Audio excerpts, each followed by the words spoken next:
আমরা শিবিরকে 5 বার হামলা করেছি।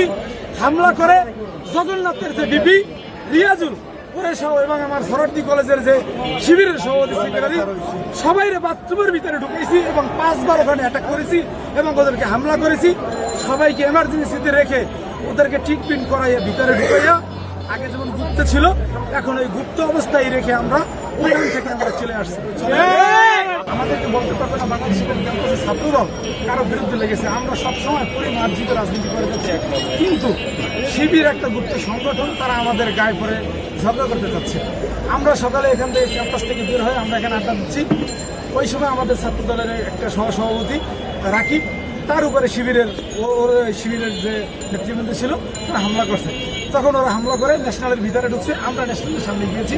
ন্যাশনালের সামনে গিয়ে আমি উভয় পক্ষকে শান্ত করার চেষ্টা করেছিলাম, কিন্তু ওরা চলে গেছে ভিতরে, আমরা বাইরে। এরপরে আমরা মিছিল করে যাচ্ছি, ওরা দাঁড়াইয়েছে। ওখান থেকে আমাদের গায়ে ঢিল মারছে, প্রথমে ইটপাটকেল মারছে এবং ডাবের যে শোষা ছিল সেগুলো আমাদের গায়ে মারছে এবং আমাদের বেশ কয়েকজন লোক আহত হচ্ছে। কিন্তু আমাদের একটা কথা হচ্ছে, বিএনপি সরকার ক্ষমতায়, আমরা বিগত 17 বছর হামলা মামলা নির্যাতনের শিকার হয়েছি, জেল খেটেছি, গুম হয়েছি। এখনো কি আমরা মার খাবো?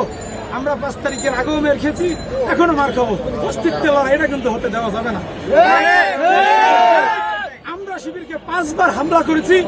হামলা করে জগন্নাথের যে বিপি রিয়াজুল সহ এবং আমার সরোয়ার্দী কলেজের যে শিবিরের সভাপতি সেক্রেটারি সবাইরে বাথরুমের ভিতরে ঢুকেছি এবং 5 বার ওখানে অ্যাটাক করেছি এবং ওদেরকে হামলা করেছি। সবাইকে এমার্জেন্সিতে রেখে ওদেরকে ট্রিটমেন্ট করাইয়া ভিতরে ঢুকাইয়া আগে যেমন গুপ্ত ছিল এখন ওই গুপ্ত অবস্থায় রেখে আমরা ওখান থেকে আমরা চলে আসছি। আমার নাম মোহাম্মদ রবিউল ইসলাম রুবেল, সরোয়ার্দী কলেজ ছাত্রদলের সাধারণ সম্পাদক।